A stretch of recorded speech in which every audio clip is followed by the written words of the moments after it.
봉독하신 말씀 마가복음 5장 21절에서 24절 말씀 중심에서 해당장 야이로의 간구라는 제목으로 함께 말씀을 통해 은혜 나누기를 원합니다. 해당장 야이로지만 그 야이로는 딴 사람이 아니라 바로 나 자신이다 생각하셔서 야이로가 무엇을 또 왜 그렇게 간구해야만 했겠는가, 또 간구하는 그의 자세와 믿음은 어떤 믿음이었겠는가 라고 하는 것을 본문에 나오는 야이로를 우리가 더듬어 보면서 과연 우리의 오늘의 모습에서도 내가 또 한 사람의 딸의 문제를 두고 있는 아버지와도 같고, 내 전도 대상자, 내 영적인 자녀 문제를 두고 내가 정말로 어버이와도 같이, 엄마 아버지와도 같이 심각성을 알고 그 딸을 위해서 내가 구할 줄 아는 그런 아비된 자, 부모된 자, 영적 부모된 자로서 그 역할대로 우리도 감당해 갈 수 있어야 할 것입니다. 그저 본문에 나오는 그런 스토리, 그저 야이로, 해당장 야이로가 이런 일을 했다, 그거 들으려고 이 시간 이곳에 오신 것은 결코 아닐 것입니다. 그 본문의 말씀을 통해서 과연 이 야이로는 누가 되어야 될 것이고, 야이로가 구한 것을 나는 구하고 있는가, 야이로가 간구하는 그런 믿음의 자세는 과연 나의 믿음의 자세와 비교해 보면 어떠한가라는 것을 상고할 수 있길 원합니다. 지난주에는 그라사 사람들에 대해서 살펴보았죠. 예수님에 대해서 거부적인 반응을 보이기도 하고, 하지만 고침을 받은 그 사람으로 인하여서 가족들에게 동네 가서 전하라고 예수님이 보내셨고, 어쩌면 그래서라도 데가볼리에 있는 사람들이 놀라웠다, 그 복음을 듣고 많은 사람들이 놀라게 되는 좀 낯선 그런 말씀이기도 하고 선입견이 있을 수 있겠지만은 한 번, 두 번 복음을 접하면서 그들은 그렇게 수용하는 자세로 가지 않았겠는가라고 볼 수 있습니다. 복음에 대해서 거부하는 자가 있는가 하면은 수용하는 자가 있다. 우리 이웃 주민 찾아간다 할지라도 한두 번 가서는 제대로 마음문 열지도 않고 또 제대로 소통이 되지 않는 것을 볼 수가 있죠. 그럴 수밖에 없습니다. 처음은 그렇습니다. 그래서 10번째가 안 넘어가는 나무 없다라고 말하는 것처럼 계속해서 접촉하고 만나고, 네가 이기나 내가 이기나, 네가 지치나 내가 지치나, 그 사람 지치기 전에 내가 먼저 지쳐버리면은 우리는 실패자가 될 수밖에 없다라는 것을 늘 기억하며, 그렇게 만만한 것이 아니라는 것을 우리는 늘 생각하며 마음 다잡아먹고 복음을 전하는 자, 귀신이 쫓겨나고 고침을 받은 그 사람이 전도자가 되었던 것처럼 우리도 그렇게 고침을 받은 사람이다 생각하셔서 보냄을 받은 자로서 삶의 현장 가운데서 또 한 사람의 전도자로 사명을 감당해 가야 할 것입니다. 딸을 위해서 요청하는 아버지의 요청을 볼 수 있는데, 손을 얹어서 낫게 해달라라고 그렇게 말하고 있습니다. 본문으로 돌아와서 해당장 야이로의 간구를 살펴볼 때 먼저는 딸의 생명을 구하는 아버지를 봅니다. 22절 이하에 해당장 중에 하나인 야이로라 하는 이가 와서 예수를 보고 발 아래 엎드려 간곡히 구하여 이르되 내 어린 딸이 죽게 되었사오니. 지난주 본문에 예수님께서 그라사 땅에서 이제 배를 타고 다시 갈릴리 호수, 갈릴리 바다를 반대편으로 이제 건너 오시죠. 건너가셨다가 이제 다시 본토로 돌아오시게 됩니다. 그래서 어쩌면은 갈릴리 바다 서쪽 해안에 예수님이 배가 당도했을 때 많은 사람들이 예수님 건너오시기를 예수님을 기다리고 있었다라고 그렇게 보여지고 있습니다. 그 가운데 또 한 사람 야이로가 있었다라는 것을 말씀하죠. 예수님께서 어쩌면 배에서 내리셨을까요? 해변에 오시니까 야이로가 예수를 보고 발 아래 엎드려 간곡히 구했다라고 말하고 있습니다. 내 어린 딸이 사경을 헤매고 있습니다. 위독합니다. 곧 죽을 것 같습니다. 막 이런 상황 속에 아버지가 그렇게 정말로 예수님 앞에 나와서 그렇게 간절히 부르짖는 것을 볼 수가 있죠.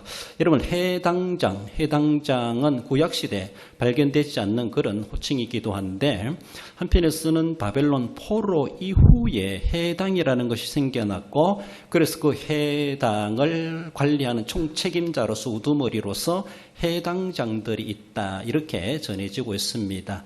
정확히 어떻게 해서 시작했는지는 잘 알 수 없지만 역사적으로 바라볼 때 왕조 시대는 없었던 그런 조직이죠. 그런데 포로 이후에 그들이 돌아왔을 때 회당이 생겨나게 되었고 회당을 관리하는 책임자 회당장이 있게 된 것을 이제 예수님 마태복음 시대부터 그렇게 우리가 발견해 볼 수가 있습니다. 그래서 포로 이후 시대에 생겨난 것이 아닌가라고 볼 수가 있고 그들이 바벨론의 포로로 끌려갔을 때 성전도 없고 제사도 없고 제사장도 없기 때문에 유대인들 자기들끼리 모여가지고 그렇게 왕조 시대 때 본토에 살아갈 땐 제사 잘 안 드리다가 포로로 끌려가가지고 남의 땅에 가가지고 그래도 신앙을 지키려고 민족성 그들의 정말로 본분을 찾고자 아마 그들이 자기들끼리 모여서 하나님께 그 나름대로 예배하고자 장소를 정한 것이 회당이라는 것으로 생겨난 것이 아닌가 그렇게 보여지고 있습니다.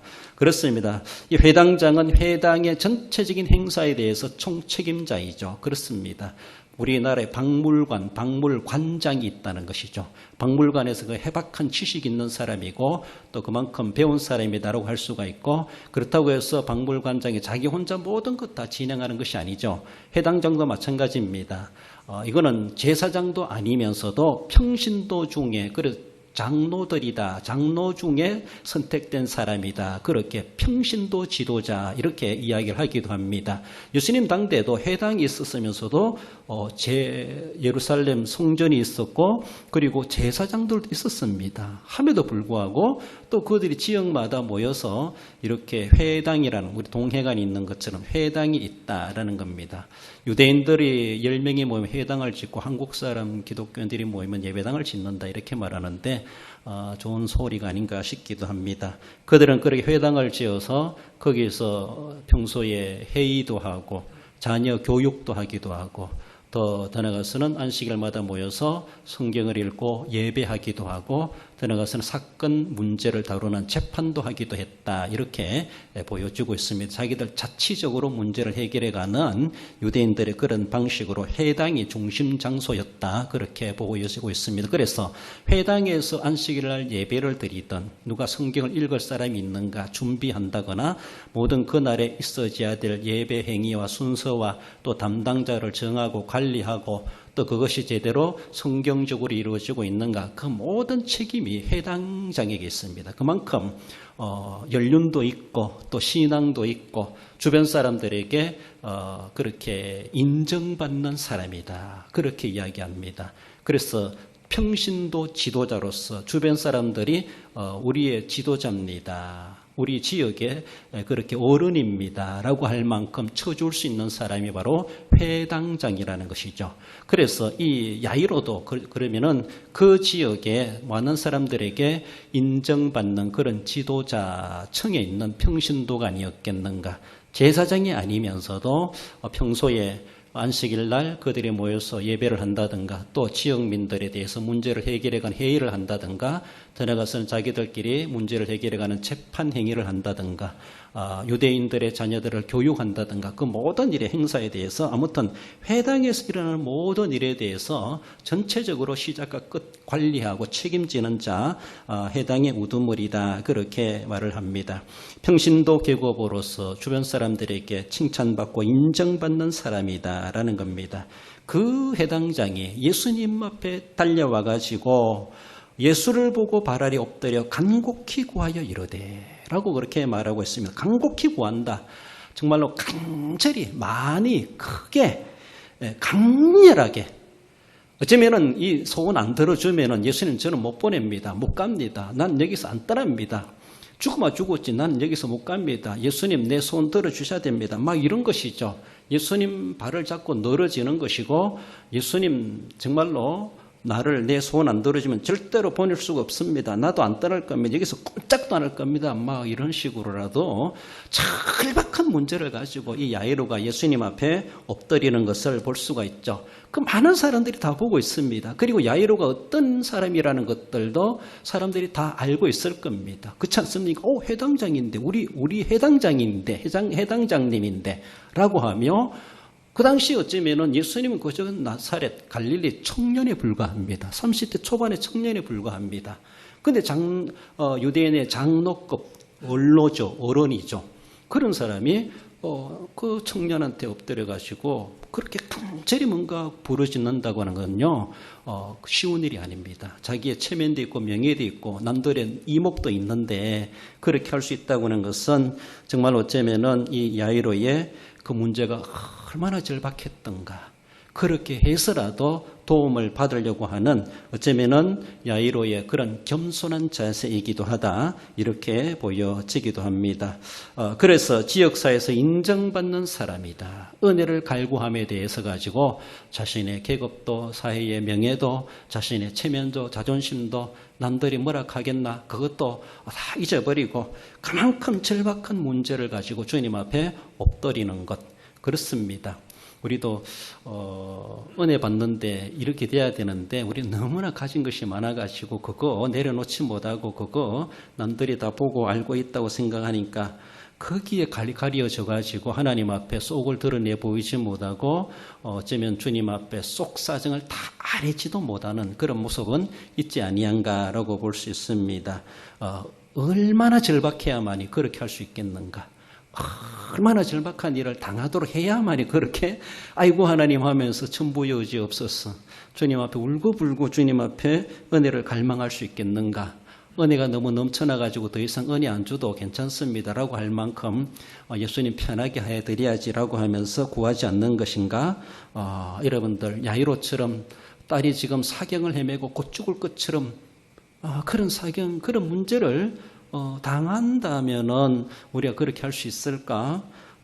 자존심, 체면 있는 사람은요, 그런 일 당해도 못합니다. 그런 일 당해도. 딸 죽으면 죽었지. 나는 그래 못해. 막 이렇게 얼마나 배짱이 강한지. 좀 그래서 결국은 딸의 고침을 받을 수 있는 기회도 놓쳐버리고 결국은 내가 딸을 죽게 만드는 그런 장본인도 될 수도 있다는 것을 생각해야 되죠. 그러니까 내 가지고 있는 것 때문에 하나님의 은혜의 걸림돌은 되고 있지 않는가. 내가 하나님 앞에 나아가는데 내가 세상 가지고 있는 것 때문에 다 나아가지 못하고 있는 것, 계속 변두리만 돌고 있고 멀찍이만 쳐다보고 있는 것은 아닌가. 은혜의 앞자리까지 나아가지 못하는 것은 있지 아니한가. 세상 사람들 다 보고 있는데 내가 어떻게 그렇게 하지? 라고 하면 결국은 은혜를 놓쳐버리는 그런 어리석음을 범하는 우리의 모습이 아닌가라는 겁니다. 여러분들, 딸의 생명을 구하는 아버지의 심정이 우리에게 있어야 된다는 거. 아버지의 심정. 그러니까 내 딸, 내 아들은 건강하게 잘 자라나는데요. 그 말하는 것이 아니라, 그렇지 않는데요라고 하는 것이 아니라, 말씀드린 것처럼 정말 한 영혼이 죽어가고 있는 그 모습을 보면서 그 영혼을 내가 살려낼 수 있는, 내가 안 하면 누가 하겠는가? 내가 그를 전도하지 않으면, 내가 그를 품에 안고 구원하기 위해서 기도하지 않으면, 내가 그 한 생명을 내가 하나님 앞에 아뢰며 전도하려고 했을 때 하나님이 나를 통하여서 예수님의 발걸음을 그 집으로 가게 하시고 구원하게 하실 수 있을 텐데, 결국 내 거 지키려다가 한 영혼 지옥에 떨어지게 만드는, 떨어지는 것도 그냥 눈으로 뜨고 보고만 있는 우리의 모습은 있을지 않겠는가라는 겁니다. 세상에서 인정받고 사랑받고 칭찬받고 사람들이 이목을 받는다 할지라도, 그만큼 명예와 체면을 가지고 있다라고 할지라도 이럴 때는 그 모든 것들 다 내려놓고 주님 앞에 벌거숭이로 나설 수 있는 이것이 얼마나 대단한 것인가. 주변 사람들도 처음에는 이상해 볼지 모르지만은 대단하다. 남들이 나중에 칭찬하실 겁니다. 주님도 칭찬하지 않습니까? 사도 바울은 자기가 복음을 전하면서 그렇게 말하죠. 고린도전서 4장 15절에 그리스도 안에서 일만 서성이 있어되 아버지는 많지 아니하니 그리스도 예수 안에서 내가 복음으로서 너희를 낳았느니라. 자기는 그저 복음 전도자로 전하다가 지나고 나면 그냥 지나가는 사람이 아니라는 것이죠. 아버지의 심정을 가지고 내가 낳은 그 자식이 진자리 마른 자리에 가라닌 것뿐만 아니라 공부 다 시키고 출가했으니까 난 책임 다 했다. 그것이 아니라 정말로 내가 세상 살아가는 동안에 내가 눈 감는 그 순간까지 자식 걱정하는 부모님처럼 그 자세, 그 삶, 그 책임감을 늘 가지고 있는 이 사도 바울의 그런 모습. 우리 선생님도 계시지만은 학생들 졸업에 나오면 끝난 겁니다. 그죠? 한때의 추억입니다. 그렇지 않습니까? 근데 아버지는 그렇잖아요. 어머니는 그렇잖아요. 한때의 추억으로 지나가는 그 자녀 부자 관계가 아니죠. 그러니까 그도 살고 내가 세상에 살아있는 동안에 이 세상에서 영원한 관계, 세월이 바뀌고 서로 같이 나이 들어가도 그리고 병고를 치른다 할지라도 그 관계는 변화되지 않습니다. 거기에 대한 책임의식도 있어요. 이게 아비죠, 아비. 그러니까 사도 바울은 자기가 복음을 전하고 그저 전도자로서 훅 복음 전하고 전도하고 그 사람 예수 믿고 구원받았으니까 나는 책임 끝났다 이런 것이 아니라 아버지는 많지 아니하니 자기는 그래서 늘 관리하고 다시 찾아가 보고 신방하고 되돌아보고 다 인간적으로 다 돌아볼 수 없지만은 그래도 자기가 수많은 사람들을 만나며 복음을 전할 때는 늘 자기 자식을 낳고 키우는 것처럼 너는 내 아들이다, 내 딸이다. 그가 어쩌면은 이단 사설의 영지주의 또 당대의 많은 그런 사탄의 유혹에 넘어가는 걸 보면 얼마나 안타까워하는지 그런 모습 속에서 아버지는 많지 아니하다 이렇게 말합니다. 그 아버지의 심정, 아버지의 심정. 본문에 나오는 야이로 딸의 생명을 위해서 그렇게 명예가 있고 사람들에게 인정받고 사람들의 이목이 집중되는 임에도 불구하고 주님 앞에 엎드리는 그런 자세. 한 생명을 구해내기 위해서. 누가 내 딸을 위해서 이렇게 할 수 있겠는가? 내가 해야지 누가 하겠는가? 이런 모습들. 그래서 그 딸을 살리게 되는 그런 계기가 되지 않습니까? 그렇으면 좀 더 업그레이드된 그런 모습, 아버지의 심정은 하나님 아버지의 마음, 하나님 아버지의 마음, 우리 한 사람 한 사람을 향한 하나님 아버지의 마음이 그렇게 애달버시고 그렇게 우리를 두고 미련을 두고 계시고 우리를 구원하시려고 모든 것도 다 투자하실 수 있고 아낌없이 정말로 내 진액을 빼서라도 나는 너를 살리겠다 막 이렇게 말하는 거. 내 살을 뜯어먹어서라도 내 피를 빼먹어서라도 너는 살아야 된다라고 하는 것처럼 그런 모습 속에서 우리 하나님 아버지께서는 우리를 자녀 삼으신 이상 우리를 영원히 책임지지 않습니까? 모든 것을 들여가면서 우리를 위해서 그렇게 아버지 하나님의 사랑으로 우리를 지금도 그렇게 돌보시고 은혜 베푸시는 우리 하나님, 단순한 해당장 야이로가 딸을 위해서 구하는 그 이상으로 하나님 아버지께서는 이미 우리를 향하여 그렇게 은혜와 복을 또 결코 희생과 수고를 아끼지 않고 우리를 위해서 모든 것을 내어주시는 하나님 아버지의 사랑을 더 깊이 우리가 깨달아가고 우리가 또한 그 역할들을 이 시대에 감당해 가야 할 것입니다. 내가 또 한 사람의 딸을 둔 아버지이다, 어머니이다 이런 심정으로 사명을 감당해 가야 할 것입니다. 나아가서는 예수님의 능력에 대한 믿음이 있습니다. 23절 오셔서 그 위에 손을 얹어서 그로 구원을 받아 살게 하소서. 예수님이 자신의 딸의 병을 고칠 수 있다는 야이로는 믿음을 가지고 있었습니다. 예수님은 그런 능력자이시다. 남들이 볼 때는 나사렛 청년 그렇게 보일지 모르지만은 또 인정하지 않을지 모르지만은 예수님에 대해서 어떤 소문이 있었고 어떤 정보를 알고 있었는지 모르겠지만은 아무튼 예수님에 대한 능력을 이미 야이로는 알고 있습니다. 그래서 믿고 있습니다. 예수님이 오셔서 손을 얹으면은 내 딸도 나을 것이다. 죽어가는 딸이 살아날 것이다. 더 나아가서는 죽었다 할지라도 그를 살리실 것이다. 이것까지도 야이로는 예수님의 능력에 대해서 믿음을 가지고 있었다라고 볼 수가 있습니다. 야이로의 딸에 대해서 누가복음 8장에서는 12살이다 그렇게 소개해주고 있습니다. 23절에서는 죽게 되었다 이렇게 말하죠. 병세가 악화되어가지고 더 이상 손 쓸 수가 없는 상태에 놓였다 이렇게 말하는데 더 나아가서는 35절에 가서 보면은 아직 예수께서 말씀하실 때 당신의 딸이 죽었나이다. 딸이 막 지금 아직 살아있는 걸 보고 아버지가 달려왔는데 그 시간 여정 가운데 그 짧은 그 기간 사이에 딸이 그만 죽었다 이렇게 또 전해지고 있습니다. 마태복음 9장에 이렇게 말하죠.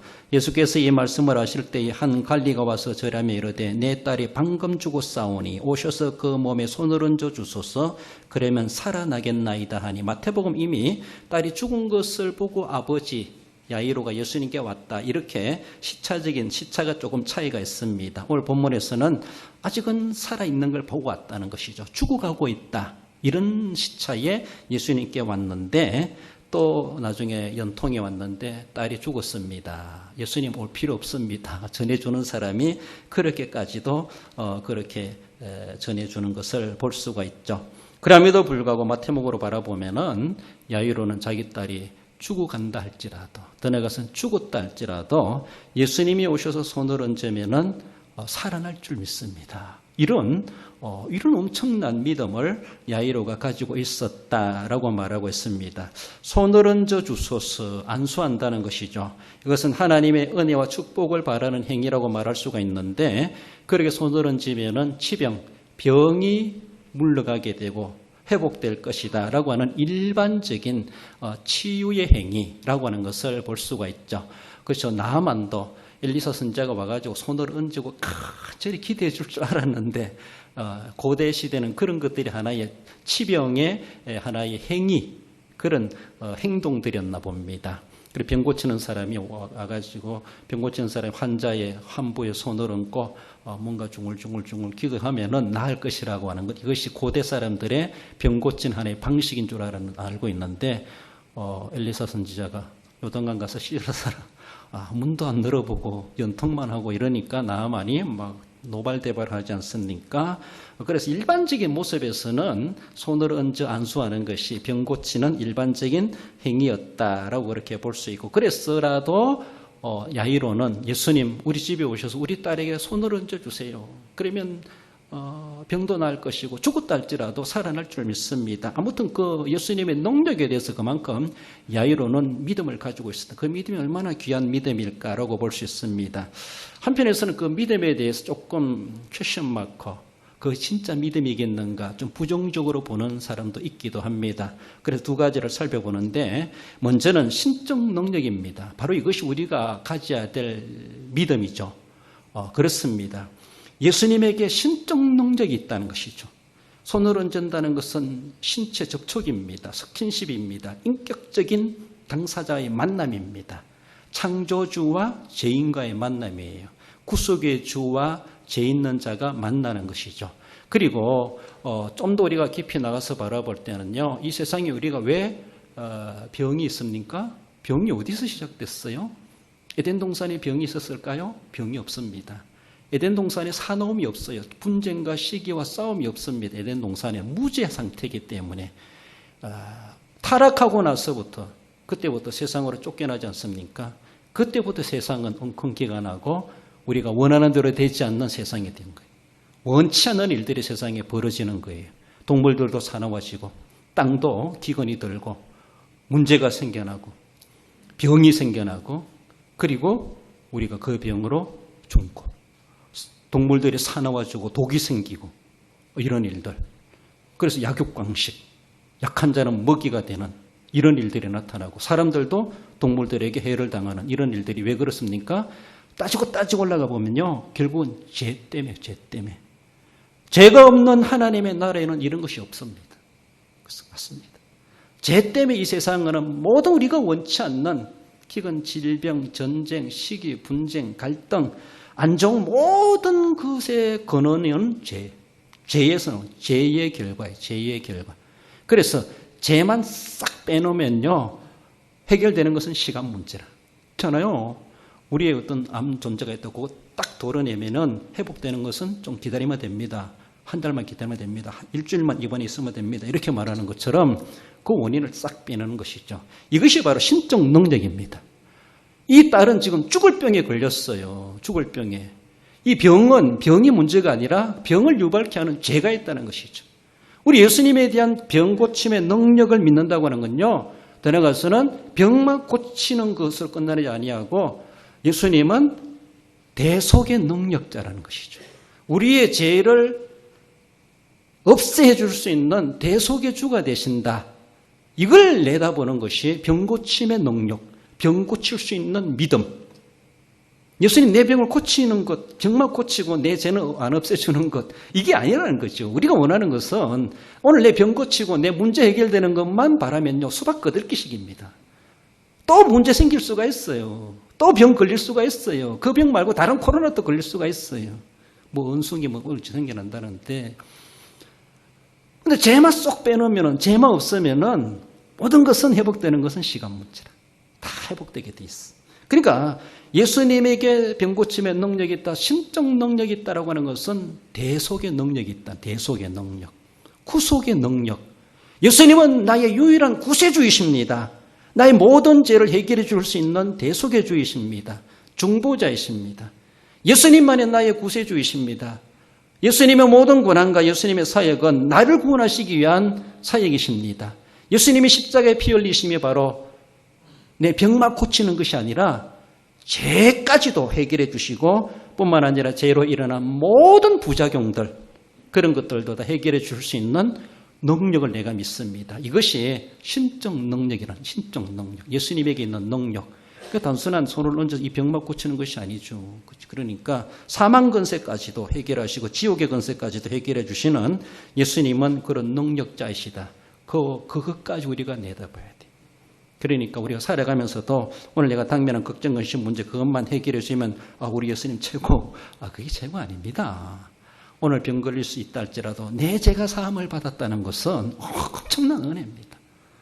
오늘 건강하게 살다가 죄 사함 받지 못하고 지옥 가면 뭐합니까? 좀 고난스럽게 산다 할지라도 결국 내가 죄 사함 받고 내 영과 육이 하나님의 나라, 죄가 없는 곳에 갈 수 있다고 하는 것은 그것이 더 우리가 최고죠, 최고. 우리 주님 진짜 최고십니다. 이렇게 말할 수 있죠. 그러니까 눈에 보이는 거, 손에 잡히는 거, 육신적인 거, 땅의 것으로 예수님 그 정도만 믿는 그런 믿음은 그것은 너무 이적적인 믿음이고 구원받은 믿음은 아니다라고 볼 수가 있습니다. 좀 더 나아서 볼 때 야이로는 이런 믿음을 가지고 있었지 않았겠는가? 긍정적인 입장에서 예수님의 능력에 대한 야이로의 믿음을 말해볼 수가 있습니다. 여러분들은 어떤 믿음을 가지고 있습니까? 더 나아가서 조금 어떤 분은요, 부정적인 믿음을 이야기해요. 그걸 마술적이다, 이렇게 마술적 능력이다 이렇게 말하는데 예수님은 마술사라는 겁니다. 그리고 주변의 당대의 최고의 마술사라는 겁니다. 시시한 마술사도 못하는 거 예수님은 최고의 마술사이기 때문에 그런 것도 해내실 수 있다는 거죠. 그렇잖아요? 마술에도 뭐 급수가 있는지 모르지만 정말로 마술사들 보면요, 사람을 사실은 속이는 것이지만은 진짜처럼 사람 죽였다 살리다 하는 것 같아요. 토막 냈다가도 다시 온 상태로 하는 것 같고, 죽은 사람 살리는 것 같고 막 그러는데 어떻게 하는지 저도 잘 모르겠습니다만은 아무튼 고대나 예수님 당대나 또 사도시대도 마술을 가지고 사람들을 놀래게 하는 그런 일들이 있었습니다. 한편에서는 좀 주술적 또 이교적 어쩌면은 귀신의 능력 이런 것들로도 그렇게 행하는 일들이 아니었겠는가라고 볼 수 있는데 정확하게 알 수 없지만은 이 야이로가 가지고 있는 것은 우리가 다음 주도 보겠지만은 예수님이 옷자락을 만진 그 여인이 가진 믿음보다 한 단계 낮은 야이로의 믿음이 아닌가. 그래서 마술적 믿음을 가지고 있는 것은 아닌가. 그렇게 지적하는 사람도 없잖아 있습니다. 그렇습니다. 사람을 홀리어 어지럽게 하거나 초자연적인 힘으로 개이한 일을 벌여가지고 사람들을 놀라게 하고 대단하다 라고 하며 범상치 않은 그런 모습을 보여주는데 그래서 병도 고친답니다. 죽은 자도 살린다는 것이죠. 마술사들이. 그런 일들이 종종 없잖아 있었지 않았겠는가 그렇게 볼 수 있는 하나 예를 들어 본다면요. 사도행전 8장 9절 10절입니다. 그 성에 시몬이라는 사람이 전부터 있어 마술을 행하여 사마리아 백성을 놀라게 하며 자칭 큰 자라 하니 낮은 사람부터 높은 사람까지 다 따르며 이르되 이 사람은 크다 일컫는 하나님의 능력이라 하더라. 이렇게 말합니다. 시몬이라는 사람이 마술을 행하는데 그 마술은 하나님이 주신 능력을 잊고 마술을 행한다. 이렇게까지 사람들이 그걸 인정해 주는 거예요. 이런 사람이 교주가 돼요. 그러니까 교주가 되는 것이죠. 이런 일들이 실제적으로 일어나고 있었다. 사도시대에. 그러니까 마술사들이, 사도들이 병 고치고 뭐 이래 하는 거 보고 자기들도 따라 하려고 하고, 나도 저렇게 할 수 있을 것 같다. 그러니까 막 그런 흉내를 내고 예수님의 이름으로 하니까 자기도 마술을 하면서 예수님의 이름으로 마술을 행하니까 사도가 하는 거나 내가 하는 거 똑같네. 뭐 사람들이 볼 때는 똑같은 진리로 보는 거죠. 예수님의 이름으로 막 외치니까 사도들이 외치는 거나 다를 바고 자기는 마술로 하는 건데 마술에 예수님의 하나님의 이름을 이용하는 거죠. 그러니까 사람들이 놀래요. 그러니까 일컫는 하나님의 능력이라 하더라. 사람들이 거기에 현혹돼 가지고 그는 진짜 신적 능력으로 행하는 것이 아니고 마술로 행하는 것인데 사람들은 분별하지 못하는 것이죠. 사도나 마술사는 뭐 다를 바가 있냐 이런 식으로 바라보는 것. 그래서 이것이 바로 어쩌면 사탄이 우리들 하여금 믿음의 본질을 잃어버리고 사탄의 유혹에 미혹돼 가지고 진짜 믿음을 믿음으로 분별해서 따라가게 하지 못하고 결국은 속임을 당하게 하고 결국은 허탕치게 만드는 인생이 되게 하는 거기에 돈 갖다 바치고 거기에 인생 바치고 시간 바쳐서 결국은 나중에는 책임지지 않는 마술사들 그런 종말이 될 수가 있다라는 겁니다. 이런 것을 야이로가 보아왔기 때문에 예수님을 마술적 능력자로 보고 있지 않았겠는가 그렇게 볼 수가 있습니다. 여러분 우리의 가지고 있는 주님을 향한 믿음의 능력이 어떠한가라고 생각해 봐야 돼요. 단순한 예수님은 마술적 능력으로 뭐 이상한 일들을 행하여 가시고 더 나아가서는 마술사는 또 할 수 있는 일도 있고 못하는 일도 있지 않습니까? 그럼 예수님은 전능하신 능력자이신데 예수님에 대한 능력을 자꾸 제한시키고 자기 폭에 쌓여가지고 예수님은 이런 하나님일 것이다 라고 자기 하나님으로 만들어버려요. 그것은 제대로 하나님에 대해서 잘 알지 못하고 왜곡하는 것이고 도리어 하나님을 망령되 일컫는 욕되게 하는 그런 일이 될 수가 있습니다. 그러므로 내가 하나님을 믿는 것이 그저 마술적인 것 그런 모습들 내가 뭔가 홀려가지고 안 할 수가 없기 때문에 그렇게 믿는 것은 아닌가 그런 것이 아니라 정말로 예수님은 모든 나의 죄까지도 해결해 줄 수 있는 분. 그래서 이미 우리는 오늘 질병이 있고 사건 사고 근심 걱정이 있다 할지라도 대속의 은혜의 감격이 있으면요 오늘의 질병 문제가 아닙니다. 그거 가지고 뭐 하나님이 있니 없니 내 기도 들어주니 안 들어주니 하나님 내게 복을 주시지 안 주니 뭐 이런 말할 수 없습니다. 대속의 확신이 없는 사람은 그래요. 그러나 대속의 믿음 구속의 믿음 예수님이 나의 진짜 구세주이십니다 믿는 사람은 정말 오늘 망한다 할지라도 감사하면서 망합니다. 오늘 죽는다 할지라도 그 죽음을 하나님 감사합니다. 나를 이제 데려가시니 감사합니다. 비참한 교통사고로 죽는다 할지라도 감사할 수 있어요. 왜? 그런 일들이 있을 수가 있습니다. 그러나 대속의 확신이 없는 사람, 구속의 확신이 없는 사람은 현실적인 일어나는 일들을 보면서 하나님 이러니 저러니 판단하는 것이죠. 그런 모습이 될 수가 되어서는 안 될 것을 말씀합니다. 예수님은 능력자이신데 어떤 능력자인가? 신적 능력자인가? 내 죄까지 사해 주시는 능력자인가? 그저 마술적으로 우리에게 뭔가 홀리듯이 뭔가 현상을 보여주고 나타내주고 기적을 보여주는 그 정도의 주님으로 우리는 내 주님으로 받아들이고 있는 것은 아닌가. 내게 손을 얹어주시는데 마술적인 손을 얹어주시기를 바라는 것처럼 그러는 것처럼 있잖아요. 내 몸에 손을 얹어가지고 내 병은 낫지 않는다 할지라도 내 죄를 사해 주시옵소서. 이런 자세, 구원의 확신을 주시옵소서. 내가 이 병으로 죽는다 할지라도 지금 적어도 천국 가는 기쁨을 주시옵소서. 이런 자세. 이것이 주님에 대한 신적 능력을 제대로 알고 믿는 예수님의 능력에 믿는 믿음이다라고 볼 수 있습니다. 예수님의 이름으로 마술사들이 뭔가 하나님의 이름으로 행하니까 그도 진짜 뭔가 뭐 하나님의 능력 가지고 하는 것이 하지만 자기들은 하나님의 이름을 도용하는 것이죠. 그래서 하나님 때문에 하나님 이름 가지고 돈 벌어먹는 사람들이 얼마나 많은지 엄청나게 심판의 대상이 될 수밖에 없다라는 것을 늘 기억하며 예수님의 능력에 대한 진정한 믿음을 우리가 바르게 가지고 있어야 할 것입니다. 결론적으로 읽어봅시다. 어떠한 염려라도 예수님의 능력을 바르게 알고 구하여 믿음으로 응답받음이 바람직함을 알고 늘 바른 신앙관으로 하나님을 신뢰하고 간구하여 해결해 주시는 은혜로 감사하는 성도가 됩니다. 그렇습니다. 염려 많은 세상에 살아가지만 예수님의 능력을 바르게 알고 그저 마술적 능력이 아니라 정말 신적 능력이다. 내 병은 안 고쳐주시도 내 죄는 다 사함을 받았다.